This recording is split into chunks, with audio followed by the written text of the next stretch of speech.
ഇതിന് വലിയ കേസ് വന്നിട്ട് ജോർജ് കുട്ടി ജയിലിൽ പോയിട്ടില്ല, പിന്നെ ഈ കേസ്. ഹലോ ഹായ് നമസ്കാരം, എന്റെ പേര് ഉണ്ണി എന്നാണ്. ചാനലിൽ നമ്മൾ ഇടയ്ക്ക് ഇതുപോലെ വീഡിയോസ് ചെയ്യാറുള്ളതാണ്. ഈ വീഡിയോ ഇഷ്ടപ്പെട്ടാൽ ലൈക്ക് ചെയ്യുക, ഇഷ്ടപ്പെട്ടിട്ടില്ലെങ്കിൽ എന്തുകൊണ്ട് ഇഷ്ടപ്പെട്ടില്ല എന്ന് കമന്റ് ചെയ്യുക, ചാനൽ സബ്സ്ക്രൈബ് ചെയ്യുന്ന കാര്യം പരിഗണിക്കുക. ദൃശ്യം 2 ട്രെയിലർ റിലീസായി. ഇന്നിനി ആ ട്രെയിലറിന്റെ വിശേഷങ്ങളിലേക്കാണ്.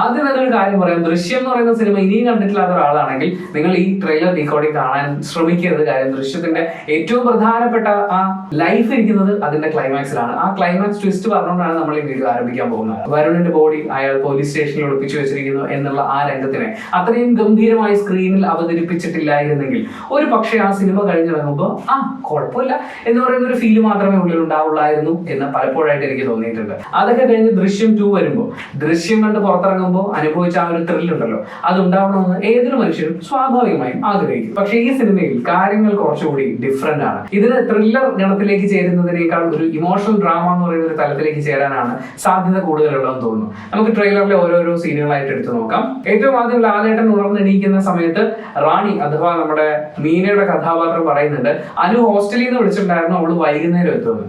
ഹോസ്റ്റലിൽ നിന്ന് വിളിക്കുകയും ചെയ്തു, വൈകുന്നേരം എത്തുകയും ചെയ്യും. രാജാക്കാടേക്ക് വൈകുന്നേരം എത്താൻ പാകത്തിന് ഹോസ്റ്റലിൽ പോയി നിൽക്കണമെങ്കിൽ ചിലപ്പോൾ അത് കോട്ടയമായിരിക്കും, അതല്ലെങ്കിൽ എറണാകുളമായിരിക്കാം. അപ്പോ ഇളയ മകള് കോളേജിൽ പോയി പഠിക്കുകയാണ്, കുറച്ച് ദൂരെയാണ്. പക്ഷേ മൂത്ത മകളെ അൻസിബ അവതരിപ്പിക്കുന്ന കഥാപാത്രത്തിനെ അഞ്ജുവിനെ നമ്മൾ കാണുന്നുണ്ട് അതേ വീട്ടിൽ തന്നെ. അനു ഇന്ന് വ്യാഴാഴ്ചയല്ലേ, അപ്പോ നാളെ അവർക്ക് ക്ലാസ് ഇല്ലേ എന്നൊക്കെ ചോദ്യം ചോദിക്കുന്നുണ്ട്. അപ്പൊ ആ സമയത്ത് മീനയുടെ കഥാപാത്രം പറയുന്നുണ്ട്, നാളെ അവിടെ ഒരു ധ്യാനം ഉണ്ടായിരുന്നു. വെള്ളിയാഴ്ചയല്ലേ, സ്വാഭാവികമായും ധ്യാനമൊക്കെ ഉണ്ടായേക്കാം. പക്ഷേ അൻസിബയുടെ കഥാപാത്രം എന്തുകൊണ്ട് കോളേജിൽ പോയില്ല, അല്ലെങ്കിൽ കോളേജിലേക്കോ ജോലിക്കോ പോകുന്നത് പോലെ ഒരു നിലയിലേക്ക് എത്തിയില്ല, വീട്ടിൽ തന്നെ ഇരിക്കുകയാണ്. വീട്ടിലെ ഡ്രസ്സാണ് അവർ ധരിച്ചിരിക്കുന്നത്. അതിനുള്ള ഉത്തരം ട്രെയിലറിൽ കുറച്ച് കഴിയുമ്പോൾ നമുക്ക് കിട്ടുന്നുണ്ട്. വില കൂടി ഒരു കാറിൽ വന്നിറങ്ങുന്ന ജോർജ് കുട്ടിയെ നമ്മൾ കാണുന്നുണ്ട്.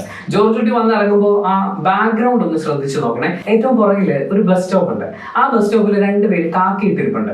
ഇവരെ നമ്മൾ പിന്നീട് കാണുന്ന എപ്പോഴാണെന്നറിയോ, ഈ ട്രെയിലറിൽ തന്നെ എന്റെ അനിയൻ ആ പെങ്കൊച്ചിന്റെ കൂടെ പഠിച്ചതാ, അവൻ പറയുന്നത് അവനോടും തമ്മിൽ പ്രേമമായിരുന്നു എന്നുള്ള ഡയലോഗ് പറയുന്നുണ്ട്. മിക്കവാറും മനസ്സിൽ അവതരിപ്പിക്കുന്ന കഥാപാത്രവും വരുൺ എന്ന ആദ്യത്തെ പാർട്ടിൽ മരിച്ചുപോയ കഥാപാത്രവും തമ്മിൽ പ്രണയമായിരുന്നു എന്നുള്ളൊരു കഥ അവിടെ പ്രചരിക്കുന്നുണ്ടാവാം.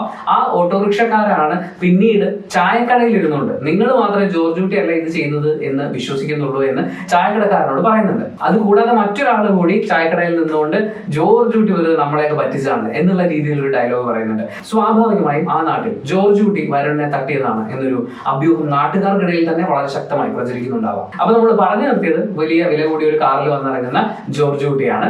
ജോർജ് കുട്ടി ഒരു സിനിമ എടുക്കാനുള്ള തയ്യാറെടുപ്പിലാണ് എന്ന് പറയുന്നുണ്ട്. തിയേറ്റർ ഉടമയാണ് എന്ന് പറയുന്നുണ്ട്. അപ്പൊ ഓൾറെഡി ഒരു തിയേറ്റർ അയാൾ വാങ്ങി കഴിഞ്ഞു, സിനിമ പ്രൊഡ്യൂസ് ചെയ്യാൻ അയാൾ തയ്യാറെടുക്കുകയാണ്. പ്രൊഡ്യൂസ് ചെയ്തിട്ടില്ല കേട്ടോ. അതിന്റെ തെളിവെന്ന് പറയുന്നത് അനു ഇളയ മകള് അച്ഛനോട് ചോദിക്കുന്ന ചോദ്യമാണ്, ദുൽഖർ സൽമാനെ നമുക്ക് നായകനാക്കിയാലോ എന്ന്. പക്ഷേ ഈ സിനിമ എടുക്കൽ പരിപാടിയോട് ഭാര്യയ്ക്ക് വലിയ യോജിപ്പൊന്നുമില്ല. ഇതിന്റെ പേരിലും കുറെ ലോൺ എടുത്ത് വെച്ചിട്ടുണ്ടല്ലോ എന്നുള്ളതാണ്. ബാധ്യതയെ കുറിച്ചാണ് ഭാര്യ ചിന്തിക്കുന്നത്. ഇനി അടുത്ത ഷോട്ട് എന്ന് പറയുന്നത് നമ്മള് SI ആന്റണി പെരുമ്പാവൂരിനെ SI ആന്റണി ജോസഫിനെ കാണുന്നതാണ്. അദ്ദേഹത്തിന്റെ നേരെ ഓപ്പോസിറ്റ് നിൽക്കുന്നത് ഗണേഷ് അവതരിപ്പിക്കുന്ന കഥാപാത്രമാണ്. കഥാപാത്രത്തിന്റെ പേര് ഫിലിപ്പ് മാത്യൂസ്. അദ്ദേഹം SI ആണ്. SIയോട് ASI ആന്റണി പറയുന്ന ഡയലോഗ്, ഇത് നമ്മുടെ ജോർജ് കുട്ടിയുടെ വീടിന്റെ പുറകിലെ സ്ഥലമല്ലേ എന്നാണ്. ആൻഡ് അദ്ദേഹത്തിന്റെ കയ്യിൽ ഒരു പേപ്പർ ഉണ്ട്. അപ്പോ ഏതോ ഒരു അഡ്രസ്സോ അല്ലെങ്കിൽ ഏതോ ഒരു കംപ്ലൈന്റോ മറ്റോ ആന്റണി എന്ന പോലീസ് ഉദ്യോഗസ്ഥന് മേലുദ്യോഗസ്ഥൻ കൊടുക്കുന്നുണ്ട്. ആ സ്ഥലം എന്ന് പറയുന്നത് ജോർജ് കുട്ടിയുടെ വീടിന്റെ പുറകിലാണെന്ന് പറയുന്നുണ്ട്. പക്ഷേ അവിടെയാണ് നമ്മൾ ശ്രദ്ധിക്കേണ്ട ഡയലോഗ് ഇരിക്കുന്നത്. തിരിച്ച് ഗണേഷ് കുമാർ അവതരിപ്പിക്കുന്ന കഥാപാത്രം ചോദിക്കുന്ന ചോദ്യം, ഏത് വരുൺ കേസിലെ ജോർജ് കുട്ടിയോ എന്ന്. അപ്പോ ജോർജ് കുട്ടി എന്ന് പറയുന്ന പേര് ആ നാട്ടിൽ പ്രശസ്തി ആർജിക്കുന്നത് വരുൺ കൊലക്കേസുമായിട്ട് അല്ലെങ്കിൽ വരുൺ മിസ്സിംഗ് കേസുമായിട്ട് ബന്ധപ്പെട്ടിട്ടാണ്. പലപ്പോഴും അങ്ങനെയാണ്. കോടതി അടക്കം നിരപരാധിയെന്ന് തെളിയിച്ച ഒരാളെ ആ കേസിന്റെ പേരിൽ തന്നെയാണ് നാട്ടിലെമ്പാടും അറിയപ്പെടുക. ഉള്ള കാശൊക്കെ എടുത്ത് സിനിമ പിടിക്കുന്നതിന് മുമ്പേ അഞ്ജുവിനെ കെട്ടിച്ചു വിടണം എന്ന് മീനയുടെ കഥാപാത്രം പറയുന്നുണ്ട്. മൂത്ത മകളല്ലേ, കല്യാണം കഴിപ്പിച്ചു വിടണമെന്ന് അമ്മയ്ക്ക് ഒരു ആഗ്രഹമൊക്കെ ഉണ്ടാവും. തൊട്ടടുത്ത ഷോട്ടിൽ അൻസിബയുടെ തോളത്തിൽ എഴുതുന്ന ലാലേട്ടനെ നമ്മൾ കാണുന്നുണ്ട്. ഇതിൽ അൻസിബയെ കാണുന്ന വളരെ പ്രധാനപ്പെട്ട ഒരു ഷോട്ട് എന്ന് പറയുന്നത് മോഹൻലാലും മീനയും കൂടി ഒരു റൂമിലേക്ക് കയറി വരികയാണ്. അത് അൻസിബ കിടക്കുന്ന മുറിയാണ്. അൻസിബ വളരെ ഷോക്കായിട്ട് കിടക്കുകയാണ്. ആ ഷോട്ട് ഒന്ന് ശ്രദ്ധിച്ചു നോക്കിയാൽ അൻസിബ ഒരു സാധനം കയ്യിൽ പിടിച്ചിട്ടുണ്ട്. അതിന്റെ ഒരു വയർ മുകളിലേക്ക് പോയിട്ടുണ്ട്. അപ്പൊ അതൊരു ബെല്ലാണ്. ഈ ബെല്ലടിച്ച് അച്ഛനെയും അമ്മയും റൂമിലേക്ക് കൊണ്ടുവരത്തക്ക രീതിയിൽ, അല്ലെങ്കിൽ മകൾ എന്തെങ്കിലും ആവശ്യമുണ്ടായാൽ ഈ ബെല്ലടിച്ചാൽ മതി ഞങ്ങൾ വരാം എന്ന ഒരു അവസ്ഥയിലേക്ക് എത്തണമെങ്കിൽ മകൾക്ക് കാര്യമായ എന്തോ ഒരു ആരോഗ്യ പ്രശ്നമുണ്ട്, മാനസികവും ശാരീരികവുമായിട്ടുള്ള ഒരു പ്രശ്നമുണ്ട്. ഒരു ക്രിട്ടിക്കൽ സ്റ്റേജിലേക്ക് വന്നു കഴിഞ്ഞാൽ എണീറ്റ് നടന്ന് അച്ഛനെയും അമ്മയും ഉണർത്താനുള്ള ഒരു സാധ്യത മങ്ങുന്ന വളരെ ക്രിട്ടിക്കൽ ആയിട്ടുള്ള ഒരു പ്രശ്നം. അതിനുശേഷമുള്ള പല ഷോട്ടുകളും ശ്രദ്ധിച്ചു നോക്കിയാൽ അൻസിബയുടെ കഥാപാത്രം വളരെ ടയേർഡാണ്. ഒരു ഷോട്ടിൽ അൻസിബ വളരെ ടയേർഡായ ഒരു ആളെ നോക്കി നിൽക്കുന്നത് പോലെയാണ്. തൊട്ടടുത്ത് നിൽക്കുന്ന എസ്തർ അൻസിബ ഇങ്ങനെ ചുറ്റി പിടിച്ചിട്ട് ഇങ്ങനെ ചേച്ചി ഇങ്ങനെ നോക്കുന്നുണ്ട്. ഈസ് ഓക്കെ എന്ന് പറയുന്ന ഒരു ആറ്റിറ്റ്യൂഡിലാണ് നോക്കുന്നത്. ഏറ്റവും ലാസ്റ്റ് ലാലേട്ടന്റെ കഥാപാത്രം പറയുന്ന ഒരു കാര്യമുണ്ട്, ഞാൻ പണ്ടേ പറഞ്ഞിട്ടുണ്ട് കൂടുതൽ ടെൻഷൻ നമ്മളെ അപകടത്തിലാക്കിയുള്ളൂ എന്ന്. ആ ഡയലോഗ് പറയുമ്പോൾ ലാലേട്ടൻ ഇട്ടിരിക്കുന്ന ആ ഒരു ഷർട്ട് ഉണ്ടല്ലോ, അതേ ഷർട്ട് ഇട്ട് അദ്ദേഹം വീടിനകത്തിരിക്കുന്ന സമയത്താണ് അൻസിബയുടെ കഥാപാത്രം വന്ന് പറമ്പിൽ പോലീസുകാർ വരുന്നുണ്ട് എന്ന് പറയുന്ന ഒരു ഡയലോഗ് പറയുന്നത്. അപ്പോൾ അതുമായി ബന്ധപ്പെട്ട് ലാലേട്ടൻ പറയുന്ന ഒരു ഡയലോഗാണ്, ആദ്യമായിട്ടോ അല്ലെങ്കിൽ ഒരു രണ്ടാമത്തെ തവണയോ ഒക്കെ പോലീസുകാർ വരുമ്പോഴായിരിക്കാം അൻസിബ കൂടുതൽ ഇങ്ങനെ ടെൻഷൻ ആവുന്നത്. ഇനി പറമ്പിലേക്ക് വരേണ്ട സാഹചര്യം എന്താണെന്നുള്ളത് കുറച്ചു മുമ്പ് നമ്മുടെ SI ആന്റണിയുടെ കഥാപാത്രം പറയുന്നുണ്ട്, ഇത് ജോർജ് കുട്ടിയുടെ വീടിന്റെ പുറകിലെ പറമ്പാണെന്ന്. പക്ഷെ ഈ ജോർജ് കുട്ടിയുടെ വീടിന്റെ പുറകിലെ പറമ്പിൽ നടന്ന സംഭവം എന്താണ്? അതോടെ നിൽക്കട്ടെ, മുരളി ഗോപിയുടെ കഥാപാത്രത്തിനെ നമ്മൾ കാണുന്നുണ്ട്. എന്തോ ഒരു പേര്, ഒരു കഷ്ണം ആദ്യം ഉണ്ട്, അത് കഴിഞ്ഞ് ബാസ്റ്റിൻ എന്നാണ് അദ്ദേഹത്തിന്റെ പേര്. ഇതിന് വിക്കിപീഡിയ പേജ് ഉണ്ടോ എന്ന് ഞാൻ നോക്കിയിട്ടില്ല കേട്ടോ, കഥാപാത്രങ്ങളുടെ പേര് ലിസ്റ്റ് ചെയ്തിട്ടുണ്ടോ എന്ന് ഞാൻ ചെക്ക് ചെയ്തിട്ടില്ല. ഉണ്ടെങ്കിൽ ഞാനത് ഡിസ്ക്രിപ്ഷനിൽ ആഡ് ചെയ്യാം. മുരളി ഗോപിയുടെ കഥാപാത്രം IPS ഉദ്യോഗസ്ഥനാണ്. അദ്ദേഹത്തിന്റെ തോളത്ത് സ്റ്റാർ, സൈഡിൽ IPS എന്നൊക്കെ എഴുതിയിട്ടുണ്ട്. അയാൾ പറയുന്ന ഡയലോഗ്, ക്രൈം ചെയ്തയാൾ അത് ഏറ്റു പറയില്ല, കാര്യം പ്രശ്നം അയാൾക്കാണല്ലോ സംഭവിക്കുക. പക്ഷേ ഈ ക്രൈം അറിഞ്ഞിട്ടുള്ള ആൾക്കാരുടെ ഭാഗത്ത് നിന്ന് അബദ്ധങ്ങൾ സംഭവിക്കാം എന്നാണ്. അതായത് ജോർജ് കുട്ടിക്ക് ഇതിൽ നിന്ന് രക്ഷപ്പെടാൻ വേണ്ടി എന്തെങ്കിലും തട്ടിപ്പുതരികൾ പരിപാടികളൊക്കെ കാണിക്കാം, അല്ലെങ്കിൽ ഈവൻ മക്കൾക്കും ഭാര്യയ്ക്കും രക്ഷപ്പെടാൻ വേണ്ടിയിട്ടുള്ള മാർഗങ്ങൾ നോക്കാം. പക്ഷെ ഇത് കണ്ടിട്ടുള്ള ഒരു സാക്ഷിയോ മറ്റോ ഉണ്ടെങ്കിൽ അവരുടെ വായിന്ന് എന്തായാലും ഇത് അബദ്ധമായി പുറത്തേക്ക് വരുമെന്നാണ്. അപ്പൊ ആരുടെയെങ്കിലും നാവിൽ നിന്ന് അരുതാത്ത കാര്യം വരുന്നുണ്ടോ? ഇനി വളരെ പ്രധാനപ്പെട്ട ഒരു കാര്യം, മുരളി ഗോപിയുടെ കഥാപാത്രം ഈ ട്രെയിലറിൽ ആദ്യം വരുന്ന സമയത്ത് അദ്ദേഹത്തിന്റെ പുറകിൽ തന്നെ ആശാ ശരത്തും സിദ്ദിഖും വരുന്നുണ്ട്. അവരൊരു മുറിക്കകത്തേക്കാണ് വരുന്നത്. ആ മുറിക്കകത്ത് ഓൾറെഡി ഇരിക്കുന്ന ഒരാളെ നോക്കിക്കൊണ്ടാണ് ഇവർ 3 പേര് കടന്നു വരുന്നത്. അത് മിക്കവാറും ജോർജ് കുട്ടി ആയിരിക്കാം. ഇടയ്ക്ക് ഒരു ഷോട്ടിൽ സിദ്ദിഖ് സാറിന്റെ കഥാപാത്രം എന്തോ ഒരു കാര്യം പറഞ്ഞിട്ട് ജോർജ് കുട്ടി എന്ന് പറഞ്ഞു തുടങ്ങുന്നത്, ഒരു മാപ്പ് പറയുന്നത് പോലെ അല്ലെങ്കിൽ ഒരു എക്സ്പ്ലനേഷൻ പറയാൻ ശ്രമിക്കുന്നത് പോലെ വരുന്നുണ്ട്. പക്ഷെ അത് ശ്രദ്ധിക്കാതെ ലാലേട്ടന്റെ കഥാപാത്രം ഇങ്ങനെ കറങ്ങി വരുന്നുണ്ട്. അപ്പോ ജോർജ് കുട്ടിയോട് ഞങ്ങൾ എന്തോ ഒരു തെറ്റ് ചെയ്തു എന്നുള്ള തോന്നൽ അദ്ദേഹത്തിന് ജനിപ്പിക്കത്തക്ക രീതിയിൽ അദ്ദേഹത്തെ മറ്റു പോലീസുകാരും ആശാ ശരത്തിന്റെ കഥാപാത്രവും ബുദ്ധിമുട്ടിക്കുന്നുണ്ടാവാം. ഇതിനിടയ്ക്ക് എസ്തറിന്റെ കഥാപാത്രത്തിനെ മീനയുടെ കഥാപാത്രം വഴക്ക് പറയുന്ന ഒരു ഷോട്ട് നമ്മൾ കാണുന്നുണ്ട്. വീടിന്റെ പിന്നാമ്പുറത്താണെന്ന് തോന്നുന്നു അത് നടക്കുന്നത്. അതുപോലെ തന്നെ ഒരു ബെഡ്റൂമിൽ വെച്ചിട്ട് ഒരു ഡ്രസ്സ്, മീന കൊടുക്കുന്ന ഒരു ഡ്രസ്സ് വലിച്ചെറിയുന്ന എസ്തറിനെ നമ്മൾ കാണുന്നുണ്ട്. ആ സമയത്ത് എസ്തറിന്റെ കയ്യിൽ മറ്റൊരു ഡ്രസ്സ് ഉണ്ട്. അപ്പൊ ഈ ടൗണിലൊക്കെ പോയി പഠിച്ചിട്ട് വരുന്ന കുട്ടികൾ എന്ന് പറയുമ്പോൾ സ്വാഭാവികമായും കുറച്ച് മോഡേൺ വസ്ത്രമൊക്കെ ധരിക്കുമല്ലോ. അതുമായി ബന്ധപ്പെട്ടിട്ടുള്ള ഒരു ക്ലാഷ്, അമ്മയും മകളും തമ്മിലുള്ള ഒരു ക്ലാഷ് ആ ഒരു സീനിലുള്ളൂ എന്നാണ് എനിക്ക് തോന്നിയത്. ചുമ്മാ നമ്മളെ ടെൻഷൻ എടുപ്പിക്കാൻ വേണ്ടി ട്രെയിലറിൽ ഇൻക്ലൂഡ് ചെയ്തായിരിക്കും. ഇതിനിടയ്ക്ക് അൻസിബയുടെ കഥാപാത്രത്തിന്റെ കൈ പിടിച്ച് ഫ്രണ്ടിലേക്ക് വലിക്കുന്നത് പോലെ ഒരു പെൺകുട്ടി വരുന്ന ഒരു ഷോട്ട് ഉണ്ട്. ഇങ്ങനെ അറ്റത്ത് മീന ഉണ്ടെന്ന് തോന്നുന്നു, പക്ഷെ സ്ക്രീനിൽ കാണുന്നില്ല. മോഹൻലാൽ ഉണ്ട്, അൻസിബയുണ്ട്, എസ്തർ ഉണ്ട്. അൻസിബയുടെ കയ്യിൽ മാത്രമാണ് അവർ കയറി പിടിക്കുന്നത്.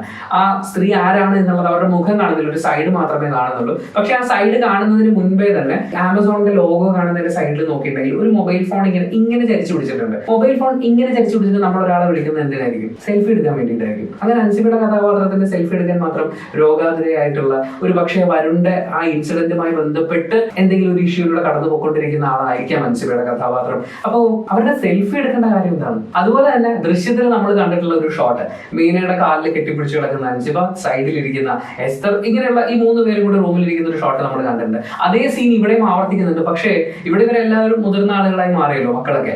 ആൻഡ് ഈ ജനലിന്റെ പുറത്തൊക്കെ ആരൊക്കെ ഒരുപാട് കൈകളൊക്കെ കാണുന്നുണ്ട്.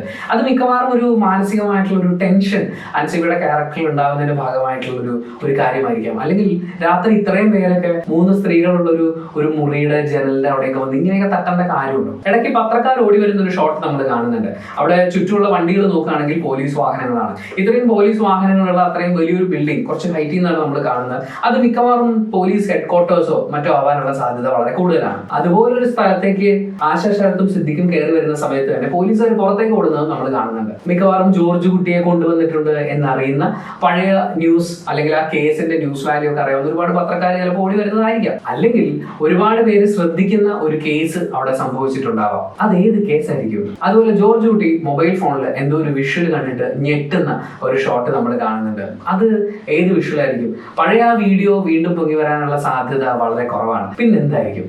ഈ പറഞ്ഞ ചോദ്യങ്ങൾക്കെല്ലാം ഉള്ള ഉത്തരം ജോർജ് വീടിന്റെ പുറകിലെ പറമ്പിൽ നടന്നിട്ടുള്ളത് എന്തായിരിക്കും എന്നൊക്കെയുള്ള ചോദ്യങ്ങൾ അടക്കമുള്ള ഉത്തരമാണെന്ന് തോന്നുന്നു ഏറ്റവും അവസാനം കാണിക്കുന്ന ഒരു ഷോട്ട്.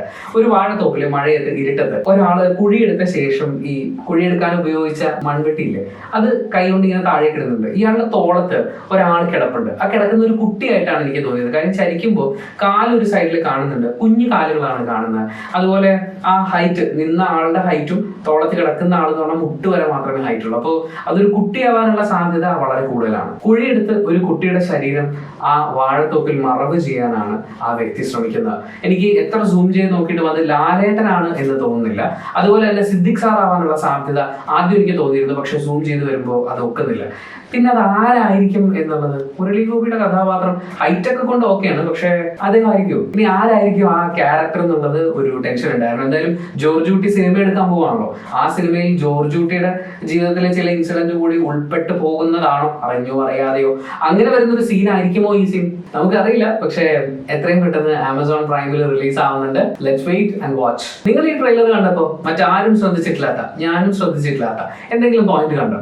അങ്ങനെയാണെങ്കിൽ അത് ഈ വീഡിയോയുടെ താഴെ കമന്റ് ആയിട്ട് പോസ്റ്റ് ചെയ്യാം. And thank you so much for watching this video. Video ഇഷ്ടപ്പെട്ടാൽ ലൈക്ക് ചെയ്യുക, ഇഷ്ടപ്പെട്ടിട്ടില്ലെങ്കിൽ എന്തുകൊണ്ട് ഇഷ്ടപ്പെട്ടില്ല എന്ന് കമന്റ് ചെയ്യുക, ചാനൽ സബ്സ്ക്രൈബ് ചെയ്യുന്ന കാര്യം പരിഗണിക്കുക. Thank you so much.